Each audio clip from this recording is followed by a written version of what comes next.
escape. Yeah. McDonald says that after he makes his escape, he'll destroy his enemies by releasing a great plague against the realm as the sun sets beneath the next full moon. Clouds on the way. Plague. Yeah, here's McDonald had applied for the NBC program. Nuclear, biological, and chemical weapons. Passed the physical, off the psych. So what's the brand he's talking about? I think it's the fossil. McDonald was convinced the crew was aiding him.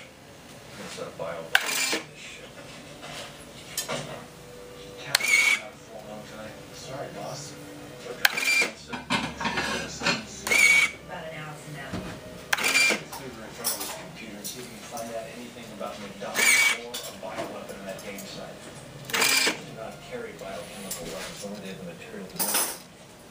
Contact Reynolds, Homeland Security.